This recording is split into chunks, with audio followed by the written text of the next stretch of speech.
Hello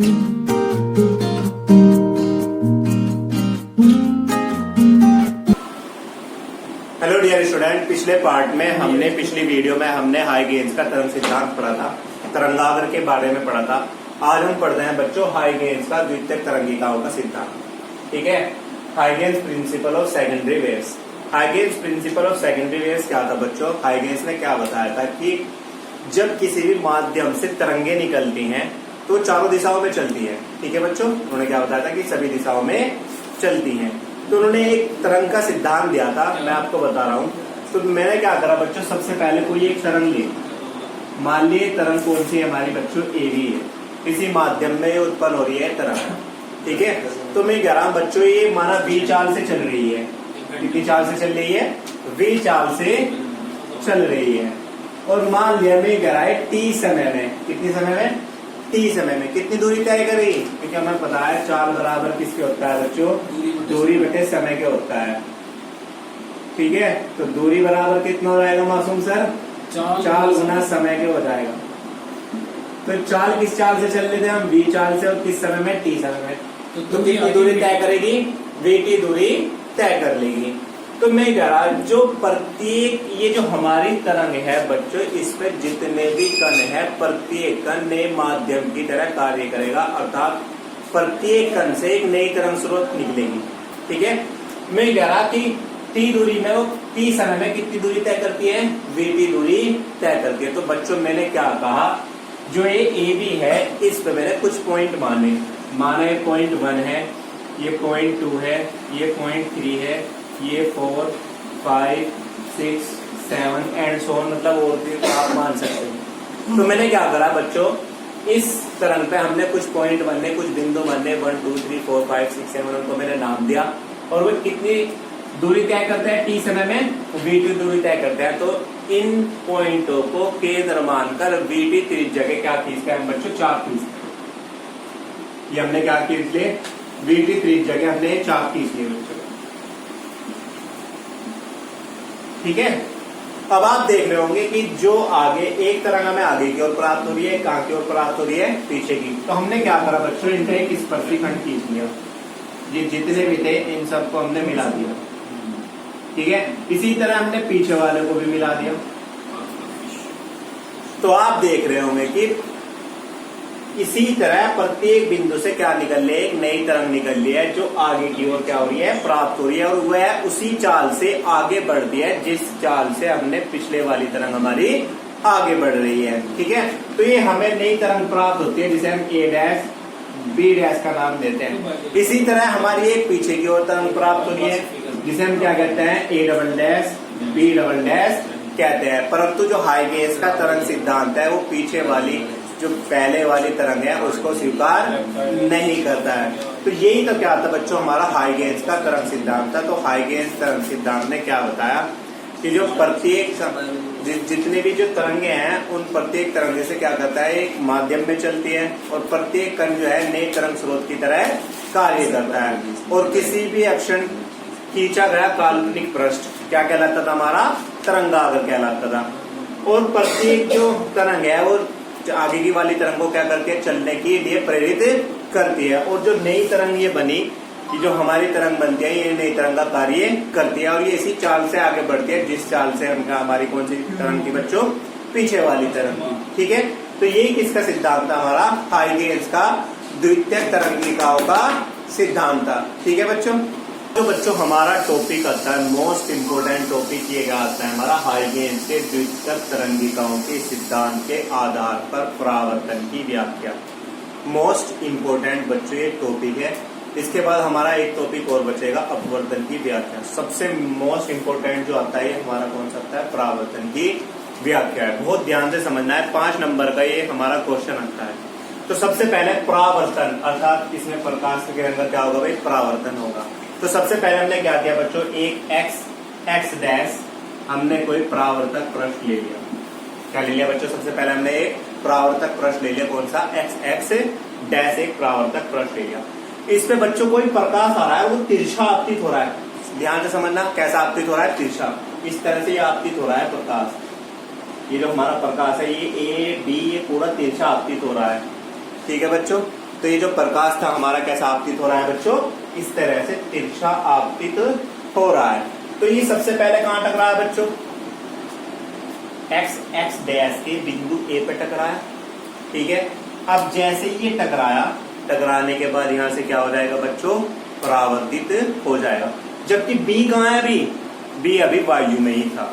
तो सबसे पहले मैंने क्या करा, जैसे देखो ये हमारा प्रकाश आ रहा है, तिरछा आ रहा है, एक पॉइंट इसका ये हुआ, एक पॉइंट इसका ये हुआ, ठीक है। तो जैसे ये बच्चे तिरछा आ रहा है, सबसे पहले कौन सा पॉइंट टकराएगा, ये नीचे वाला पॉइंट टकराएगा। जबकि अभी B कहाँ है, वायु में ही है। ध्यान से समझना, ये इंपॉर्टेंट लाइन है जो मैं बता रहा हूँ आपको। तो सबसे पहले से कौन सा पॉइंट टकराया नीचे, A, जबकि B कहाँ है अभी बच्चों, वायु में ही है।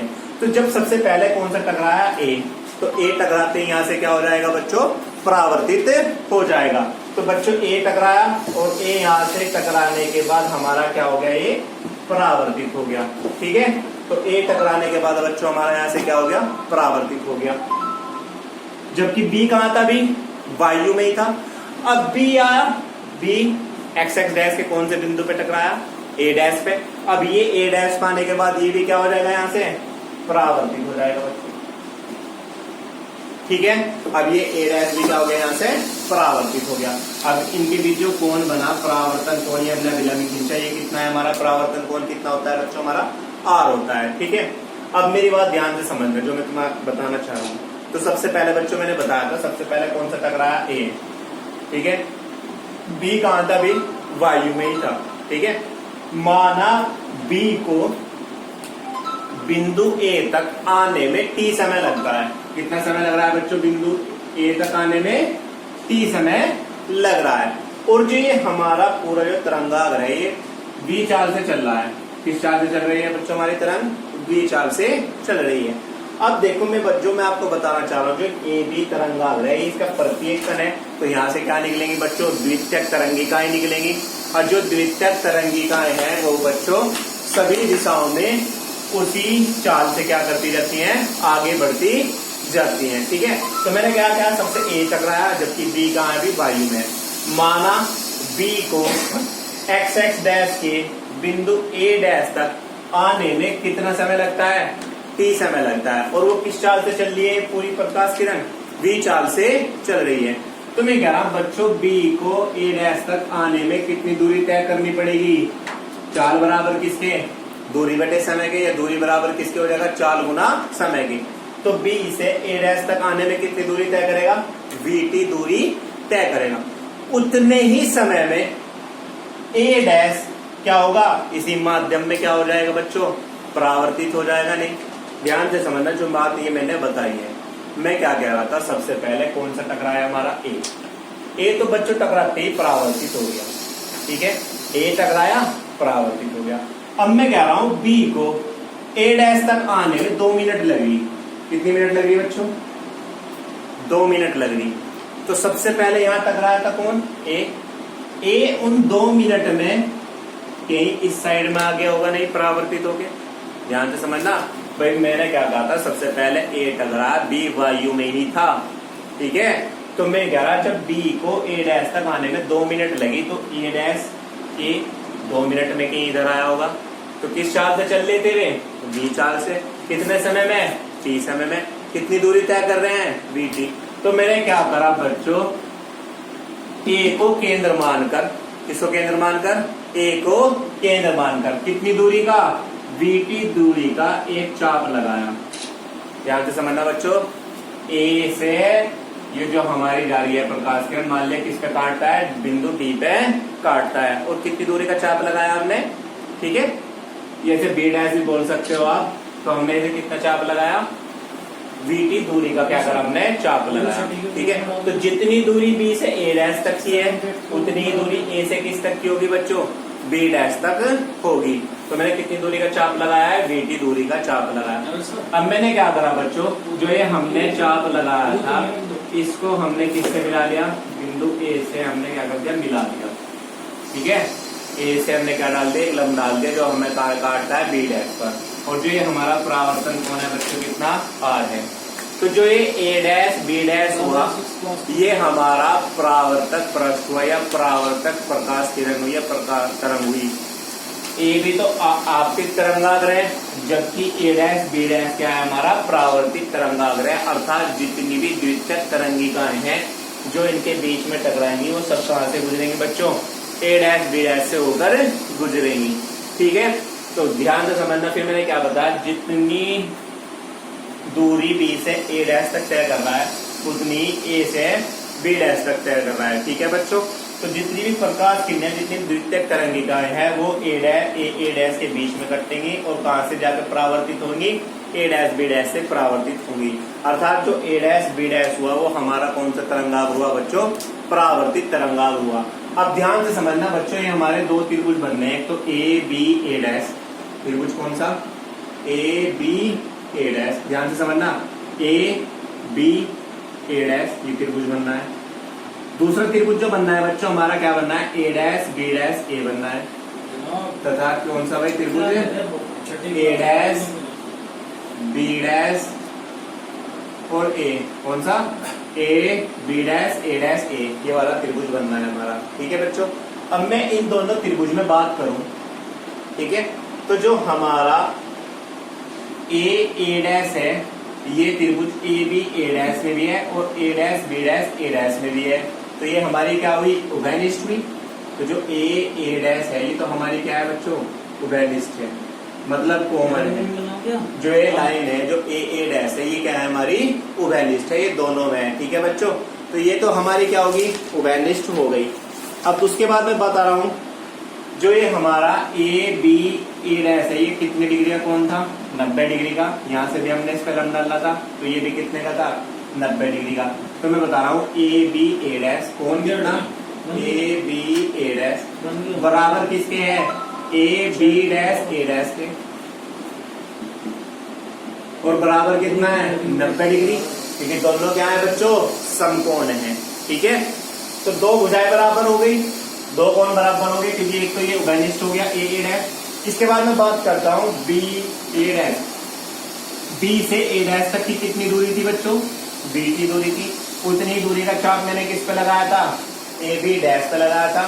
तो जितनी दूरी बी से ए डैश तक की है उतनी दूरी ए से कहां तक की है, बी डैश तक की।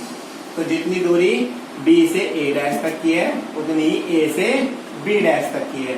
तो ए बी डैश बराबर किसके है, बी ए डैश के बराबर कितनी दूरी है, बी की दूरी है।